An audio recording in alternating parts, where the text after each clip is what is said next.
यात्रा के पीछे दो तीन लक्ष्य। सबसे पहला, जो नफरत, हिंसा और डर हिंदुस्तान में फैलाया जा रहा है, उसके खिलाफ ये यात्रा है।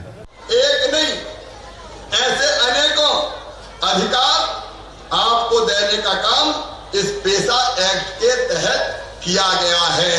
देखो भैया, मामा तो चौथी बार इसलिए मुख्यमंत्री बना है कि आपके हक और अधिकार आपको दे के आपकी जिंदगी बदल दे, मुझे और कोई मतलब। मध्य प्रदेश की जमीन से यात्राओं के जरिए सियासी लड़ाई छिड़ती दिख रही है। जिस तरह लोहा लोहे को काटता है, वैसे ही यात्रा का जवाब यात्रा से दिया जा रहा है। एमपी में राहुल की भारत जोड़ो यात्रा आ चुकी है, तो खंडवा से बीजेपी ने गौरव यात्रा की शुरुआत कर दी है। गौरव यात्रा प्रदेश के सभी 89 आदिवासी ब्लॉक में जाएगी।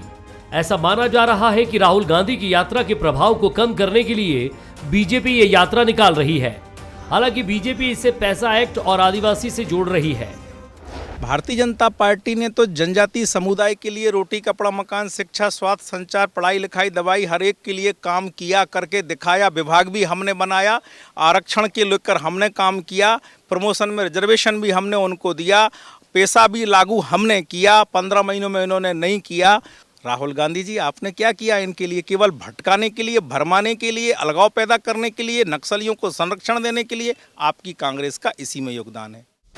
राहुल गांधी भी यात्रा के दौरान टंटिया मामा की जन्मस्थली पर जाएंगे, जहां सीएम शिवराज ने पहुंचकर गौरव यात्रा को हरी झंडी दिखाई। कुल मिलाकर एमपी के सियासी अखाड़े का केंद्र मालवा और निमाड़ का इलाका है। वहीं राहुल गांधी की यात्रा का रूट भी ऐसा तय किया गया है, जिसमें यह यात्रा ज्यादा से ज्यादा उन क्षेत्रों से होकर गुजरे जहां आदिवासी मतदाता ज्यादा है। इधर कांग्रेस राहुल की यात्रा को लेकर उत्साहित है और बीजेपी पर निशाना साध रही है। पूरे देश में लोग परेशान है इस सरकार से। भाई जहाँ भी जा रहे हैं उनको कोई ना कोई लोग मिलते हैं, अपनी बातें कहते हैं, अपनी समस्याएं बताते हैं और जो वो चाहते हैं भविष्य में वो बताते हैं। जब सारे वर्ग को ये लग रहा है कि उनके बच्चों का भविष्य अंधकार में है, सरकारें वादे बहुत कर रही हैं, घोषणाएं बहुत कर रही हैं, लेकिन उस दिशा में काम नहीं कर रही हैं और जैसा स्थिति आज से 10 साल पहले थी वैसी की वैसी बनी हुई है। तो अब ये वर्ग धीरे धीरे कहीं ना कहीं राहुल गांधी जी की यात्रा में अगर देखें तो लोग सो मोटो आ रहे हैं, हर वर्ग के लोग आ रहे हैं, आदिवासी भी आ रहे हैं। कांग्रेस भले ही बीजेपी पर हमलावर है, लेकिन बीजेपी के बड़े नेता ऐसी कोई बात नहीं कहना चाहते जिससे राहुल की यात्रा लाइमलाइट में आए। वहीं राजनीतिक विश्लेषकों की माने तो बीजेपी की कोशिश है कि यात्रा के जरिए ही कांग्रेस को जवाब दिया जाए। खैर, एमपी में बीजेपी और कांग्रेस की यात्रा अभी शुरू ही हुई है। आने वाले दिनों में ये यात्राएं प्रदेश की सियासत को खूब गर्माती दिखेंगी। नमस्कार, मैं हूं शरद द्विवेदी और आज का हमारा मुद्दा है यात्रा वर्सेस यात्रा। जी हां, यात्रा का जवाब यात्रा। मुख्यमंत्री शिवराज सिंह चौहान एक बहुत ही सीजन पॉलिटिशियन हैं। अभी एक दिन पहले की ही बात है कि भारतीय किसान संघ के बैनर तले किसान इकट्ठा होते हैं और उसको लेकर सुगबुगाहट भी होती है, क्योंकि किसान संघ से जुड़ा हुआ एक आनुषांगिक संगठन के तौर पर उसे देखा जाता है। लेकिन शिवराज जी वहाँ पहुँच जाते हैं जहाँ किसानों का आयोजन स्थल है, धरना है, और वहाँ पहुंचकर उनकी हर वाजिब मांग को मानने का ऐलान करते हुए कहते हैं कि मध्य प्रदेश की सरकार किसानों के साथ है। और ये भी उनका एक बहुत ही ज़बरदस्त प्लान है। वो कई बार चौंकाते हैं, वो उन जगहों पर पहुंच जाते हैं जिन जगहों पर जाना जोखिम भरा भी माना जाता है, और ये भी उसके निष्कर्ष निकाले जाते हैं कि ऐसा करके मुख्यमंत्री एक जोखिम लेते हैं, क्योंकि अगर वहाँ कोई भी ऐसी स्थिति बने जिसका जवाब देना कठिन हो तो बेहतर यही हो कि ऐसी जगह किसी जिम्मेदार और प्रदेश के मुखिया राजनेता को वहाँ नहीं जाना चाहिए।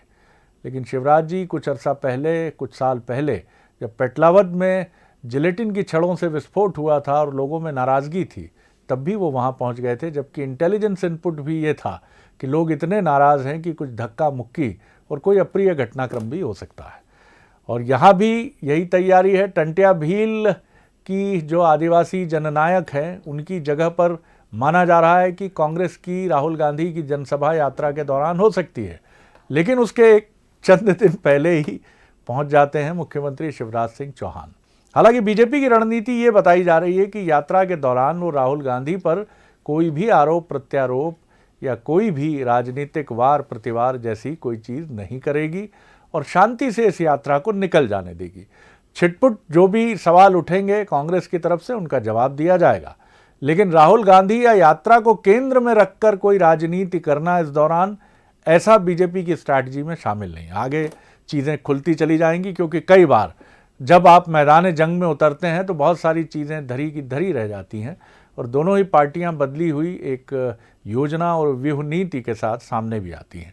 आज इसी पर हम बात करेंगे। पहले वो 3 सवाल जिन पर ये बातचीत केंद्रित होगी, देख लीजिए वो 3 सवाल। सवाल नंबर 1, क्या बीजेपी की यात्रा राहुल की यात्रा के जवाब में निकाली गई है? सवाल नंबर 2, क्या यात्राओं के जरिए अब एमपी में सियासी लड़ाई लड़ी जाएगी? सवाल नंबर 3, क्या 2023 का एजेंडा इन यात्राओं से सेट किया जा रहा है? बिल्कुल, ये बात तो बिल्कुल सही है कि यात्राओं के जरिए राजनीतिक एजेंडा और चुनाव के एजेंडा सेट होते हैं।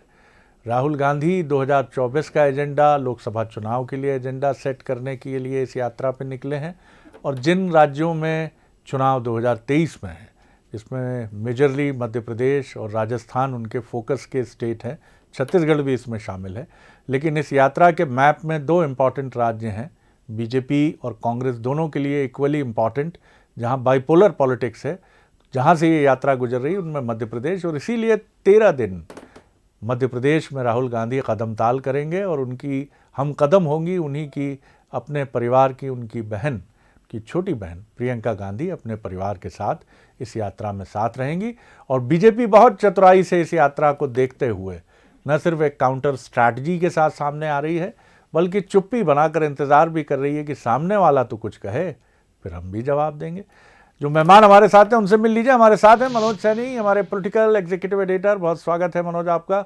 हमारे साथ हैं फिरोज सिद्दीकी, प्रवक्ता कांग्रेस के, संजीदा राजनेता और ऐसी छवि के साथ निरंतर राजनीति में कदम आगे बढ़ाने वाले आशीष अग्रवाल ग्वालियर से हमारे साथ जुड़ रहे हैं, युवा नेता बीजेपी के और प्रवक्ता बीजेपी के। तो फिरोज साहब के साथ आशीष जी का भी बहुत स्वागत है। मनोज जी, मुझे समझाइए गौरव यात्रा के मायने। हालांकि ये यात्रा पहले से प्लान बेहिचक होगी, हो सकती है, लेकिन ये ज़रूर हो सकता है कि राहुल गांधी की यात्रा के आने के मद्देनज़र उसके रोड मैप को देखते हुए और उनके यात्रा के मोटिव को देखते हुए कुछ रद्दोबदल गौरव यात्रा में राहुल गांधी की यात्रा के मद्देनज़र हो सकते हैं। बहरहाल आप किस तरह देखते हैं इन दोनों यात्राओं को? क्या यात्रा के मुकाबिल यात्रा? देखिए, यात्रा के मुकाबिल यात्रा तो है, लेकिन वो कहते हैं ना, गरज चमक के साथ थोड़े बहुत छींटे पड़ते रहेंगे। तो ये यात्राओं के बीच में इसी तरह की स्थितियां निर्मित होने वाली, बहुत ज़्यादा ऐसा कुछ नहीं दिखेगा, लेकिन राजनीतिक तौर पर, रणनीतिक तौर पर एक दूसरे को ये दिखाया जाएगा कि जनजाति के हम हिमायती हैं। ये बात सच है कि गौरव दिवस जब मनाया गया, और तो गौरव दिवस के दिन ही ये तय कर दिया गया था कि ये यात्रा यहीं नहीं रुकेगी, इसके साथ हमें आगे बढ़ना, क्योंकि अब टंट्या मामा की भी पुण्यतिथि आ रही है, तो उसको बलिदान दिवस के रूप में मनाना है। और उसी की यात्राएं हैं भारतीय जनता पार्टी की। और बीजेपी तो बहुत अलग रणनीति के साथ हमेशा ही बढ़ती है। वो अपने किसी भी सामने वाले, जो भी दुश्मन तो नहीं कहेंगे, लेकिन सामने जो भी पार्टी मैदान में है उसको गंभीरता से लेती भी है। हमेशा कहते हैं वो कि हम तो 365 दिन चुनाव मैदान में होते हैं, और यदि कोई राजनीतिक पार्टी वो अपना काम करे, लेकिन हम लगातार लगे रहें। और शिवराज जी की पहचान उसी में होती है। और कितनी गंभीरता है आप इसी से समझिए कि आज शिवराज जी पहुंच गए, 2 दिन बाद विष्णुदत्त शर्मा भी उसी क्षेत्र में पहुंचने वाले, जैसे ही वो साबरमती से लौटेंगे अहमदाबाद से। तो बहुत गंभीरता के साथ बड़वानी, खरगोन, धार और अलग अलग स्थानों से खंडवा, ऐसे 4-5 स्थान हैं जो जनजातीय क्षेत्र से जुड़ी हुई यात्राएं निकाल रहे हैं। और सब यात्राएं जाकर महू में 4 तारीख को पहुंचने वाली है। हालांकि 4 दिसंबर जब आएगा तब तक राहुल गांधी मध्य प्रदेश से लगभग आगर की तरफ पहुंच चुके होंगे और राजस्थान की यात्रा पकड़ लेंगे 5 तारीख को। पर उसके पहले एक मैसेज जरूर देने की तैयारी है कि जनजाति को लेकर तो गौरव, जनजाति का गौरव तो भारतीय जनता पार्टी ने बढ़ाया है, चाहे बात टंट्या मामा की हो या फिर बिरसा मुंडा की, और इसीलिए ये चीज़ें दिखाई दे रही। लेकिन राहुल गांधी की आज की यात्रा के बाद बहुत कुछ और बीजेपी ने देखा है, समझा है, क्योंकि यात्रा की आज शुरुआत हो गई है, प्रवेश हो गया। और बड़ी बात यह है कि अचानक यात्रा में प्रियंका गांधी जुड़ गई है, तो उतनी ही गंभीरता से भारतीय जनता पार्टी उस यात्रा को ले। और ये भी कोई संयोग नहीं है कि यात्रा उन स्थानों से गुजर रही है जहां जनजाति बहुल क्षेत्र भी हैं और माइनॉरिटी के भी सर्टेन पॉकेट्स हैं, बहुत सघन तो नहीं लेकिन बड़े इम्पॉर्टेंट पॉकेट्स हैं। और मध्य प्रदेश में ये भी माना जा रहा है कि कांग्रेस एक ऐसे ही इक्वेशन की तलाश में है जहां पर उसको न सिर्फ जनजाति वर्ग का समर्थन मिले बल्कि उसके साथ दलित और माइनॉरिटी इनको भी वो अगर अपनी तरफ खींच सके तो ये उसके लिए चुनावी राजनीति का एक बहुत महत्वपूर्ण उपकरण होगा। आशीष जी, महू भी है, इसीलिए दोनों वर्ग हैं। बिल्कुल बिल्कुल। आशीष जी, आप किस तरह देखते हैं गौरव यात्रा और उसके साथ ही पहले से चली आ रही राहुल गांधी जी की भारत जोड़ो यात्रा? और यात्राएं तो अपनी जगह चलती ही रहेंगी लेकिन जनजाति बहुल क्षेत्रों में जिस तरह से दोनों ही दल अपनी शक्ति आजमाने की कोशिश करते हुए इस वर्ग को लुभाने की भी कोशिश कर रहे हैं और बीजेपी बीते लगभग 1 वर्ष से अधिक समय से हम देख रहे हैं कि उसका पूरा फोकस मिशन आदिवासी पर है। क्या कहेंगे आप? जी आशीष जी। जी देखिए शरद जी, यात्रा में फर्क होता है। जब भारतीय जनता पार्टी गौरव यात्रा निकालती है तो अपने कामों का लेखा जोखा लेके, मध्य प्रदेश वो गौरवशाली भूमि है जहां पर जनजाति आदिवासी समाज को उसके अधिकार वापस दिलाए जाएं, इसके नए आयाम स्थापित हुए। वनवासी आदिवासी समाज के जो भगवान थे, उनके जो नायक थे, उनको इस आजाद भारत में स्थापित करने का गौरव भी इसी भूमि को जाता है। नहीं तो कौन ने 1-1.5 साल पहले रानी कमलापति जी का नाम सुना था? किसने बिरसा मुंडा जी के जीवन चरित्र को अच्छे से आत्मसात करने का प्रयास किया था? किसने टांट्या भील मामा का नाम सुना था? ये सब भारतीय जनता पार्टी की सरकारों में हुआ। और आज जब जनजाति आदिवासी समाज को पैसा एक्ट लागू कर दिया है, उनके जल जंगल जमीन को सुरक्षित कर दिया गया है, उनके अधिकारों को संरक्षित कर दिया गया है, तो आज उस गौरव की यात्रा भारतीय जनता पार्टी निकाल रही है। दूसरी ओर कांग्रेस के राहुल गांधी की यात्रा है, जिसका नाम वो कहते हैं कि वो भारत जोड़ो यात्रा है, जिसमें लोकतंत्र को बचाने के लिए निकले हैं। तो मुझे लगता है कि कांग्रेसियों ने शायद कांग्रेस का एक निकनेम भारत रख दिया है और राहुल गांधी का निकनेम संविधान रख दिया है, क्योंकि देश तो टूट नहीं रहा, कांग्रेस टूट रही है। तो कांग्रेस के टूटने से बचाने की ये यात्रा है जिसमें राहुल गांधी को बचाने का पूरा एक खाका खींचा गया है। मैं तो कहता हूं कि ये कंटेनर यात्रा है जिसमें कंटेंट है नहीं, जिसमें पूरे समय कंटेनर जो साज सुविधा से सज्जित हैं, 5 स्टार श्रेणी के हैं, उनमें आराम किया जाता है और थोड़े बहुत समय चल लिया जाता है। और उसके बाद जब राहुल गांधी जनता के बीच जाते हैं, आदिवासी समाज के बीच जाते हैं, तो उनके 75 सालों के शासन में, जिसमें लगभग 50 साल उनके परिवार ने शासन किया, उनकी पार्टी ने शासन किया, उस नहीं तो ये खाली हाथ जो कांग्रेस के युवराज जा रहे हैं, जनता उनको बैरंग लौटा रही है। बाकी भारतीय जनता पार्टी एक सकारात्मक और एक पॉजिटिव यात्रा निकाल रही है जिसमें आदिवासी समाज को जो गौरवशाली क्षण दिए गए हैं उनका एक लेखा जोखा है और उनका गुणगान है। चलिए, लेकिन कम से कम आपने ये तो माना कि कांग्रेस चल पड़ी है, तो चलिए कदम ताल कर रही है, चल पड़ी है, निकल पड़ी है, मंजिल मकसूद तक पहुंचती है कि नहीं। चुनावी राजनीति की बात करें तो ये 2023 और 2024 बताएंगे, लेकिन चल तो पड़ी है। भले ही कंटेंट हो ना हो आपके शब्दों में, कंटेनर जर्नी हो आपके शब्दों में, लेकिन चल पड़ी है। क्या कहेंगे फिरोज सिद्दीकी साहब? देखिए, ऐसा है कि भारतीय जनता पार्टी इतनी घबराई है कि उन्होंने तय कर लिया है कि इस यात्रा के को लेकर कोई आरोप प्रत्यारोप नहीं करना है। इसका मतलब है कि आप पहले ही दिन डिफेंसिव हो गए। पूरे रास्ते पूरे जितने राज्य निकले, भारतीय जनता पार्टी कोई जवाब नहीं दे पाई। अब आज उनको गौरव यात्रा निकालने की ज़रूरत पड़ रही है, आदिवासियों के बीच जाने की ज़रूरत पड़ रही है, क्योंकि राहुल गांधी जी जो हैं वो कन्याकुमारी से जो आदिवासी है उस आदिवासी को जोड़ते हुए अब वो मध्य प्रदेश के आदिवासी को अपने साथ जोड़ते हुए आगे चलते जा रहे हैं। और सवाल ये है कि आज भारतीय जनता पार्टी ये आरोप आज लगा सकती है कि 75 साल में आदिवासियों के लिए कुछ नहीं हुआ। मैं एक कर्नाटक का उदाहरण दे देता हूं कि एक महिला आई, बुजुर्ग महिला, और उसने आके राहुल गांधी जी को ककड़ियाँ दी और उसने ये कहा, वो आदिवासी थी, कि आपकी दादी ने मुझे ज़मीन दी थी और उससे आज मेरे परिवार का पेट पलता है। मेरे पास कुछ था नहीं, आप निकले तो आपको मैंने ककड़ियाँ दे दी अपने उसी खेत की।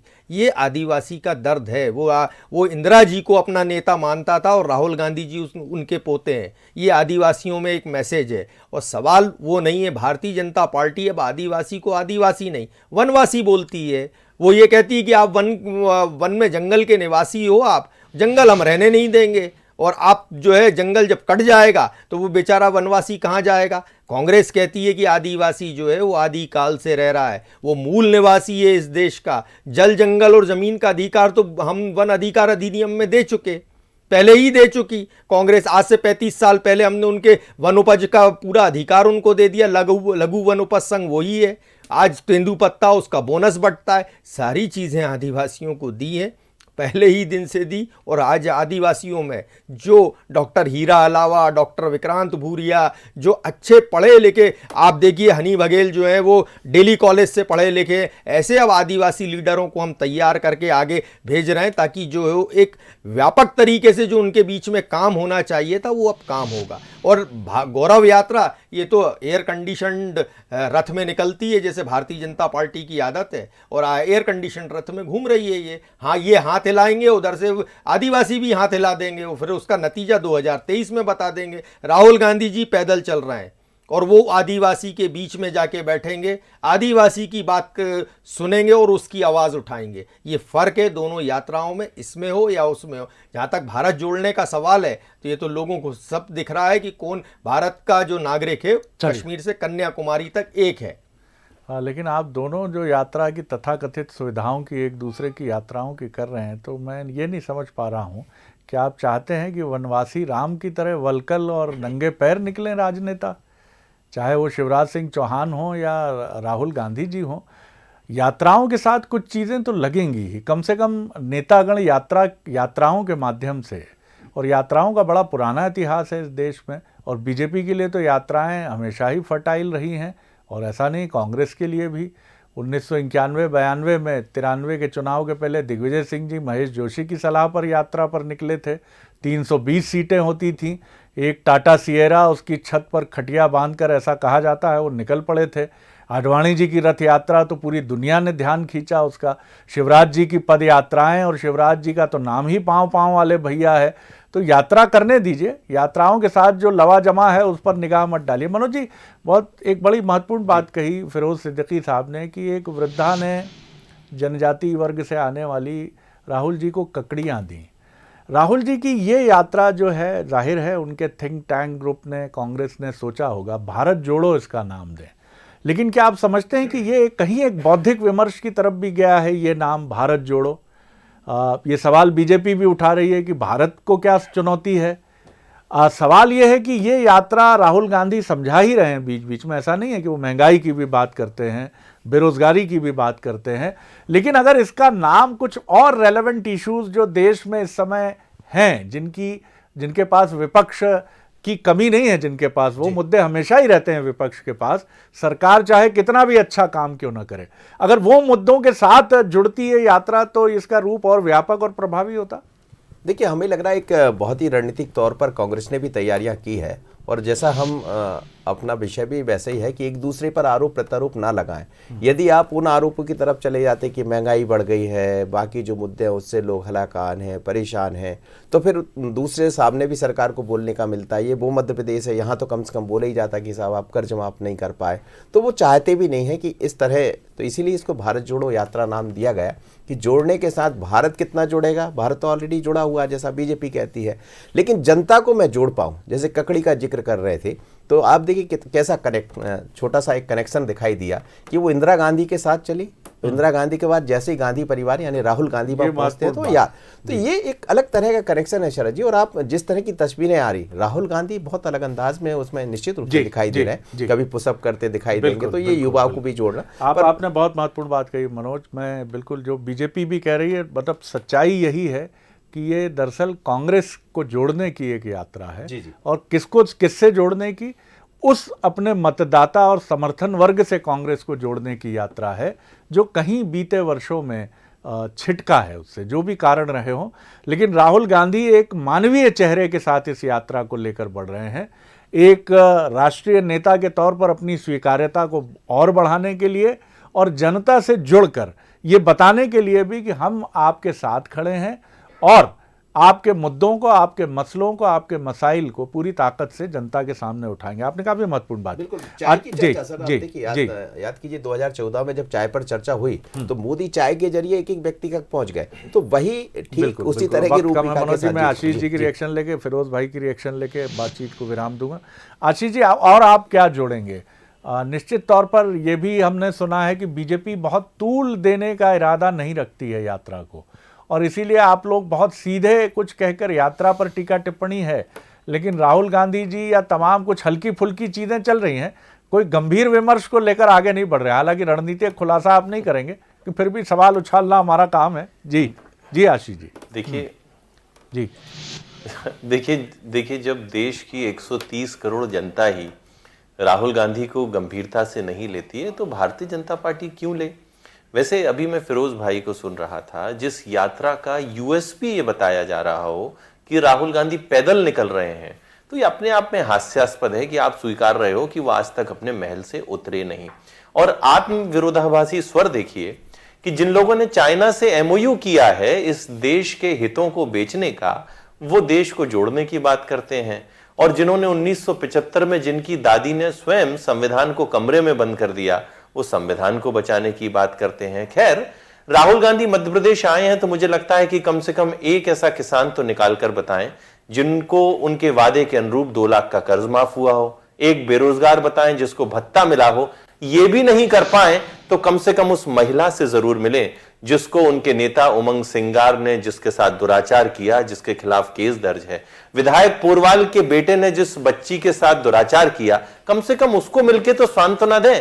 और अगर ये सब भी नहीं कर पाएंगे तो राहुल गांधी की ये यात्रा सिर्फ सिफर होगी, इसके अतिरिक्त और कुछ नहीं। बोलिए फिरोज भाई, कई सवाल खड़े किए हैं। देखिए ऐसा है कि इस देश में कभी 80-20 की राजनीति नहीं होती थी। इस देश का कभी मुखिया ये खड़े होकर नहीं कहता था कि आप कपड़े देख के पहचान सकते हैं। इस देश में कभी किसी पत्रकार के ऊपर यूएपीए नहीं लगाया गया। इस देश में कभी पत्रकार को संसद में जाने से नहीं रोका गया। इस देश में कभी संसद के माइक बंद नहीं हुए। आज इसी बात को लेकर राहुल गांधी जी चल रहे हैं और पद यात्रा जो कर रहे हैं, तो भारतीय जनता पार्टी के पूरे इतिहास में कभी इन्होंने पद यात्रा ना आज़ादी से पहले ना आज़ादी के बाद की है। और इस पद यात्रा की खासियत ये है कि हम आपको भरतनाट्यम भी दिखाते हैं, हम आपको क्रिकेट का मैच भी देखने मिलता है, आपको कुम्हार भी देखने मिलता है, आपको चाय वाला भी देखने मिलता है, किसान भी देखने मिलता है, मजदूर, बूढ़ा, फौजी भी देखने मिलता है। जिस फौजी ने हम ये बता रहे हैं लोगों को कि हमारी भाषा अलग हो सकती है, हमारा धर्म अलग हो सकता है,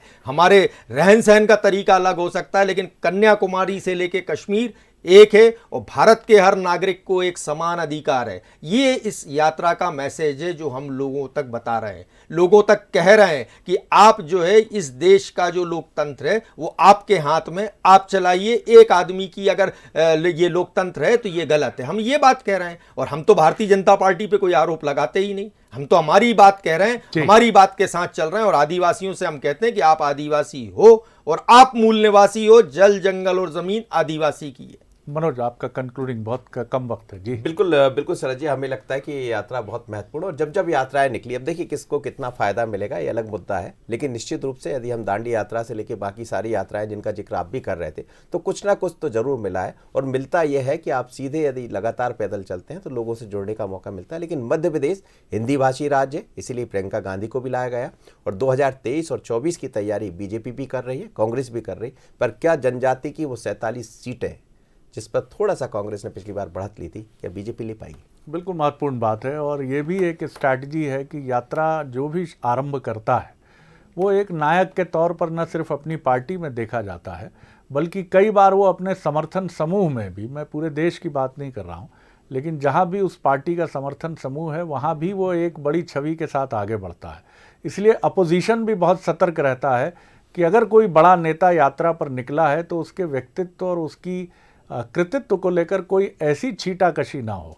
जैसे प्रधानमंत्री नरेंद्र मोदी जी को लेकर जब भी कांग्रेस की तरफ से कोई छीटाकशी आती है, उसका पूरा फायदा भारतीय जनता पार्टी को मिलता है, क्योंकि नरेंद्र मोदी जी का कद जिस तरह का है, और इसीलिए राजनीतिक समीक्षक नरेंद्र मोदी जी और इंदिरा गांधी जी में एक इस तरह की समानता भी देखते हैं कि जिस तरह इंदिरा जी एक समय कांग्रेस का पर्याय थी, नरेंद्र मोदी जी भारतीय जनता पार्टी, हालांकि ये संगठन की पार्टी है, कार्ड बेस पार्टी है, लेकिन इसमें कोई शक नहीं है कि आज नरेंद्र मोदी जी एक वैश्विक छवि के और भारत में एक लोकप्रिय नेता हैं।